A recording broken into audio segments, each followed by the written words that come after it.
Keto lemon bars made with Nunbelievable's pecan sandies.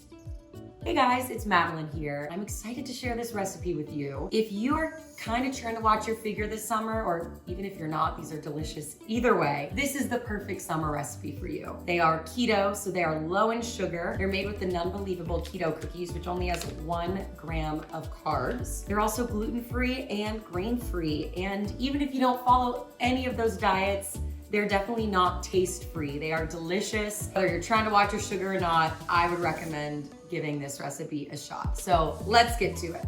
All you need to make this is 3 packets of pecan sandies, butter, lemons, stevia, eggs, almond flour, and unflavored gelatin. That's all you need, pretty simple. We're gonna start off by making the crust. The oven is already preheated to 350 degrees. We are going to crush our Nunbelievable cookies. Now, these are already so good on their own, so I feel so bad for crushing them, but it's gonna make for a good crust. 2 packets of them. It's good. I really just want to eat them right now, but we gotta move on with the recipe. Now we crush them. And we're gonna melt some butter. So, is it just me, or when you're microwaving something, does it seem like time goes by incredibly slower? Either that or I'm just incredibly impatient. Pour this butter right on in. I'm gonna start with like a little bit of it and then add it as we go. All right, so I have my 3rd packet of pecan sandies. I think that this last one will do it. And I'm gonna be honest, I just developed this recipe, so we're all in this together. We're figuring it out together. It's teamwork. Teamwork makes the dream work. All right. Well, it sure does taste good, I can tell you that. Okay, much better. Okay, next step, bake the crust. You're gonna get a 9-inch square tin, and we are going to oil it up. I'm just using cooking spray. I ain't too fancy about it. Parchment paper. Now, as long as you grease the tin, you don't really need, what's that? Gross.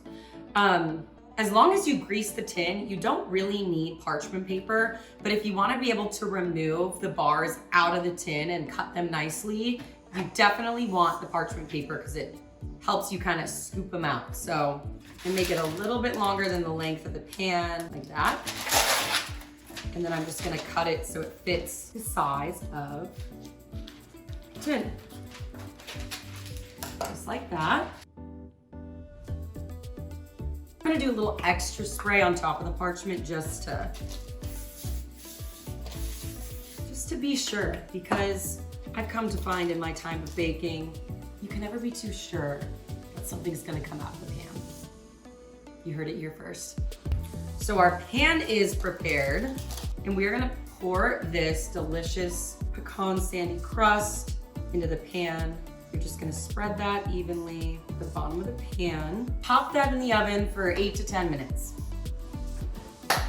While the crust is baking, we're gonna go ahead and make the lemon custard filling. You're gonna need 4 lemons. I'm going to zest them first. So you're gonna zest all 4 of these lemons. We're gonna juice each lemon and just make sure you don't get any seeds in there, because you don't want to take a bite into your smooth, delicious lemon bar and chomp on a seed. Ouch. And set the juice and zest aside. Now we're gonna finish our filling. First, I'm gonna bloom some gelatin. The gelatin will kind of help our filling be smooth and stable. So I'm just gonna sprinkle half a teaspoon of gelatin on top of 3/4 cup of water.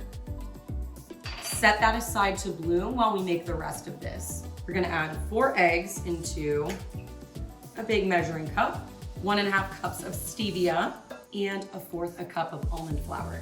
Blend that up, and as you can see, it's become a nice pale yellow. Now we're gonna mix in the lemon juice and lemon zest. Okay, now that this gelatin has bloomed, we're gonna pop this in the microwave real quick to melt the gelatin. Give it about 30 seconds. It is nice and melted. It's ready to be poured. So since it's kind of warm and we have eggs in here, you don't want the eggs to scramble from the heat of the gelatin. Continually mix your filling while slowly adding that gelatin in. Now that everything's nice and incorporated, I'm just gonna strain this through a little mesh sieve right here, just in case any bits of eggs did scramble or there's a seed from the lemon in there. We just wanna catch that so it doesn't ruin the texture of our delicious, luscious filling. And what do you know? There were a couple seeds in there, so I'm glad I did that. Some of your zest might get stuck, but you can just kind of scoop that zest out and put it back in. All right, so the crust is out of the oven. Lovely. You're just going to gently pour the filling over top the crust. Put this back in the oven for another 20-ish minutes. So I took the lemon bars out of the oven. I ended up baking them for more like 25 minutes instead of 20. And a good way to know the lemon bars are done is when the edges are pretty much set, but the center still has a little bit of a wobble. When that center has still a little bit of wobble, it's time to take it out. You don't want to overbake your custard. Get it out and let it cool. Once this has cooled for about 20 minutes at room temperature, I'm gonna pop it in the fridge and let it cool for about 2 hours. So we'll see you back later.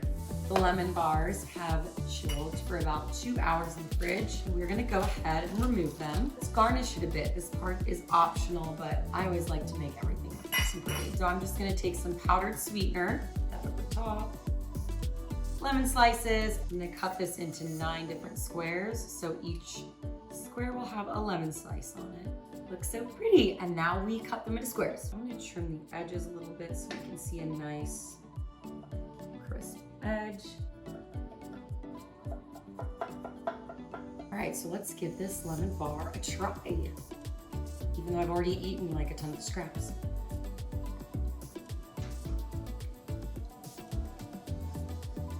That is so good. The lemon is so tart and it's sweet, smooth. And of course the crust with the Nunbelievable cookies is so good. It really all just kind of like melts in your mouth. And you would literally never guess that this recipe is keto. It is still so sweet and so decadent. They're great whether you're trying to follow keto or you're just trying to watch your sugar or none of the above and you just want a delicious dessert. But I can also feel really good about giving back to the hungry. Every Nunbelievable cookie product you buy gives a meal to the hungry. So we are satisfying our sweet tooth while we're also satisfying the hunger of somebody in need, which is just a win-win situation.